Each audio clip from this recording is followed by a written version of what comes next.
അതുകൊണ്ടാണ് അവർ ബൾബ് പൊട്ടിച്ചപ്പോൾ പ്രകാശം വെള്ളം പോലെ ഒഴുകിയത്. ഇതാണ് മാജിക്കൽ റിയലിസം. മാജിക്കൽ റിയലിസം എന്ന് പറയുന്നത് മാജിക്കൽ അല്ലെങ്കിൽ ഫാൻറ്റസി എലമെന്റ്സ് ഒരു റിയലിസ്റ്റിക് സെറ്റിംഗ് ഡെപ്പിക്റ്റ് ചെയ്യുന്ന ഒരു ലിറ്റററി അല്ലെങ്കിൽ ആർട്ടിസ്റ്റിക് സ്റ്റൈലാണ്. ഇതിൽ റിയാലിറ്റിയും മാജിക്കിനെയും ബ്ലെൻഡ് ചെയ്തുകൊണ്ട് സൂപ്പർ നാച്ചുറൽ ഈവൻസിനെ ഡെയിലി ലൈഫിൻ്റെ പാർട്ടായിട്ടാണ് കാണിക്കുന്നത്. ഒരു എക്സാമ്പിൾ പറയുകയാണെങ്കിൽ, രമേശൻ എല്ലാ ദിവസവും രാവിലെ അടുത്ത മുറിയിൽ താമസിക്കുന്ന മഴയെ ഡിസ്റ്റർബ് ചെയ്യാതെയാണ് മുറ്റമടിക്കുന്നത്. ഇവിടെ നോക്കിയാൽ ഒരു റിയലിസ്റ്റിക് സെറ്റിങ്ങിൽ ഒരു മാജിക്കൽ എലമെൻറ്റിനെ പ്ലേസ് ചെയ്തിട്ട് അത് നോർമലായിട്ട് പ്രസൻറ്റ് ചെയ്യുന്നു. അസാധാരണമായിട്ടൊന്നും നടക്കാത്ത രീതിയിലാണ് ഇവിടെ കാണിക്കുന്നത്. മാജിക്കൽ റിയലിസം എന്ന വേർഡ് കോയിൻ ചെയ്തത് ജർമ്മൻ ക്രിട്ടിക്കായ ഫ്രാൻസ് റോ ആണ്. അദ്ദേഹം ഈ ടേം ശരിക്കും പെയിൻറ്റിങ്സിനെ ഡിസ്ക്രൈബ് ചെയ്യാൻ വേണ്ടിയിട്ടാണ് കൊണ്ടുവന്നത്. പക്ഷേ പിന്നീട് ലാറ്റിൻ അമേരിക്കൻ ബൂമിൻ്റെ സമയത്ത് ലിറ്ററേച്ചറിലൊക്കെയാണ് ഇത് കൂടുതലായിട്ട് ഫ്ലറിഷ് ചെയ്തത്.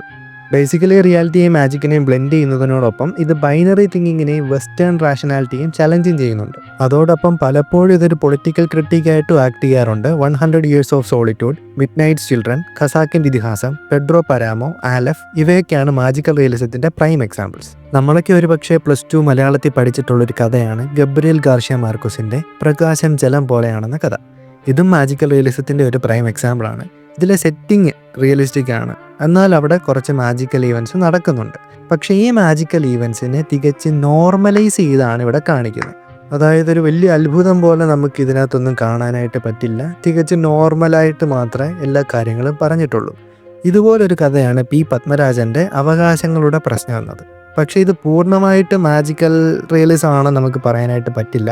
പകരം അബ്സേർഡിസത്തിൻ്റെയും സർറിയലിസത്തിൻ്റെയും മാജിക്കൽ റിയലിസത്തിൻ്റെയും ഒരു ബ്ലെൻഡായിട്ട് മാത്രമേ കാണാനായിട്ട് പറ്റൂ.